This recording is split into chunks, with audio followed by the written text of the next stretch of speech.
Welcome back to Red Card. I'm your host, Anthony Totera. And once again, we want to thank live from Costa Rica, Jeff Carlisle of ESPN joining us and getting ready for that big game, Team USA and Costa Rica. What an atmosphere. What a game it will be. But right now, joining us from New York City, the Big Apple, a guy who I consider the heartbeat of that team from the New York Red Bulls, Dax McCarty. Dax, welcome. Hey guys, how are you? Very good. Dax, let's talk about that win over DC United. A valuable point, and it's nice to get back in the win column. Talk about it. No, it was a great game. It was one we needed. We needed 3 points for sure because the playoff race in the East is unbelievably tight. The tightest I think I've ever seen it in my 8 years in the league, and every point matters. So especially against a rival, especially at home, coming off some difficult results that we had recently in the past few weeks, it was massive for us. Well, let's talk about that, Dax. A lot of times people all over the league in different cities consider that Western Conference a cutthroat conference. But I got to tell you, this year, the Eastern Conference, with Houston sitting in the 6th spot, is so competitive, and the parity is unbelievable. I think a lot of people have to start giving respect to the Eastern clubs. Yeah, absolutely. I think perennially the West has been a little bit stronger in terms of just their depth and their overall competitiveness, but I think this year especially there's no question that the East definitely rivals the West in terms of how much parity and how competitive both leagues are. But at the same time, it's been like this in MLS for the past few years now. So for me, I've never seen it this competitive, and obviously it's good for the league because there's still 7 or 8 teams that have chances of making the playoffs, and we know that it's going to come right down to the wire. It's going to come down to the last few games in the regular season.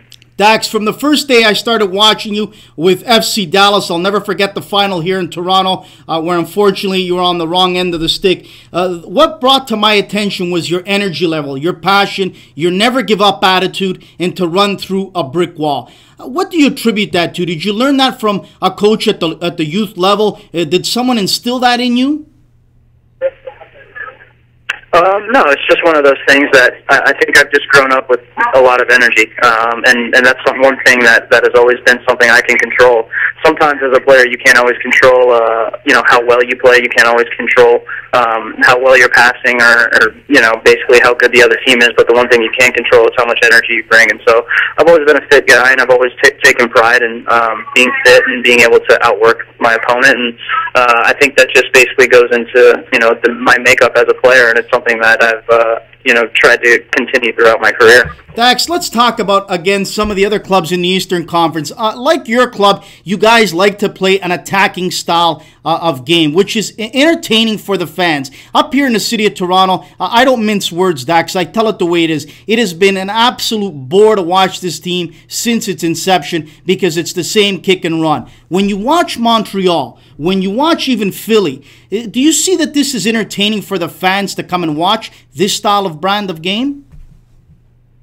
Absolutely. Well, for me, being in New York, you have to play an entertaining style. The fans of all New York sports teams, I think they demand it, but they also appreciate it. And so, obviously, what's going on in Toronto is not a great thing for the league. In my personal opinion, it was, a flagship franchise as soon as it came into the league, and then the fact that they haven't made the playoffs in any time in their existence is really a shame for those great fans up there. So I'm hoping in the next couple of years that Toronto rights the ship and they start playing some better soccer, and they start bringing in players that are going to really reinvigorate that fan base and can bring some success to that franchise because it is a great city.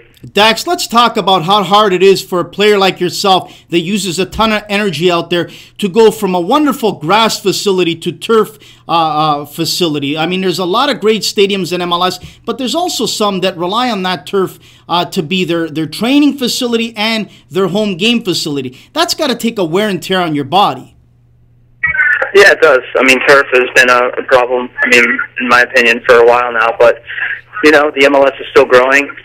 Teams are still getting soccer-specific stadiums, and until the day where every team has their own stadium, I think we're still going to have to play on turf. So it's just a mental adjustment. You have to make sure your body's ready for a different type of pounding, and at the end of the day, you just keep your fingers crossed that no injuries occur. How great is it, Dax, to play in MLS today where you're seeing players coming from all over the world? Marco Di Vaio, you see Clint Dempsey coming home, Robbie Keane. I mean, the list goes on and on. Has the league grown up? And finally, do you think the respect is coming from overseas about MLS?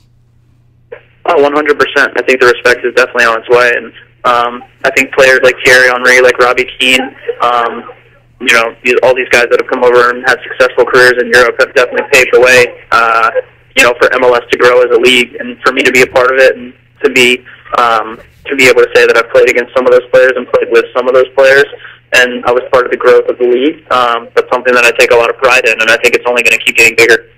Dax, let's also, congratulate the great support that the Red Bulls fans have given you guys all season long, and they have been through an up and down season, let's be honest, with your club. But when you look at that Pacific Northwest, Portland, Seattle, Vancouver, I mean, the facilities, the fan support, the product on the field, I think it's got to rival any clubs in Europe today. No, there's no question about it. There's no question that Seattle could compete with the biggest clubs in Europe. And I think Portland, if they had a bigger stadium, could as well. So that's obviously a positive for the league. Obviously, I'm biased because I think our fans are just as passionate as those in the Pacific Northwest. We just don't quite have as many in number. So I appreciate all the fan bases in MLS, but I think the ones you have to really appreciate and take your hat off to are the ones in the Pacific Northwest, because they're doing some special things up there. Absolutely. Dax, let's talk about a state that I believe needs to get an MLS team. I believe either Orlando or Miami should be awarded sooner than later an MLS team. Give us your thoughts on one of those two cities. Yeah, I'm in agreement 100%. There's no question that Orlando City, with what they're doing in the USL, is extremely impressive, and it's something that I think would translate over to the MLS. I think the whole Southeast in general has kind of been starved for an MLS team for a really long time, and when you see cities like Orlando and cities like Miami, who obviously the interest is there, you really want it to happen, especially me being a Floridian. It would be great for me to see and be able to play in front of friends and family in an MLS stadium in Orlando, so I'm keeping my fingers crossed that it happens. How key, Dax, is the NCAA today and in years past been to MLS in providing, I would say, world-class players as we see today on Team USA? How important is that system to keep funneling players up to MLS? It is important. I think there's always going to be a place for the college game in NCAA and MLS. I mean, you have some players who go the direct route right out of high school, and the players that want to pursue their dreams, very fast and turn pro. But then you're also going to have the kids who want to go the traditional route and want to go to college and want to have that backup plan, that education for when they want to go and kind of be introduced into the real world. So college game has produced a lot of successful players. I'm a product of the college game, not very long, but I was there for 2 seasons at University of North Carolina. So I'm always going to be a fan of the college game, and obviously I think it's still got a place in our development as a nation. Dax, I want to get your thoughts on a couple grassroots issues, and then we'll let you go. We really appreciate your time. But growing up as a youngster, I'm sure there had to be a coach that really believed in you and really gave confidence to you in big-time game situations. And we'd like to know who that is. That's part one. Part two, unfortunately today, Dax, all over North America, at the youth level, you still see coaches that want to win that $2 trophy, that $2 medal, and bench kids and continuously, deflate their confidence. What would you like to say to those kids? Well, yeah, my biggest mentor growing up was obviously my father. I mean, he was the guy that first coached me and first got me involved in soccer. He was very passionate about it, and so I think he was a great influence on me. But yeah, to those kids, I would just say that obviously, my biggest advice is that you're never going to have a coach that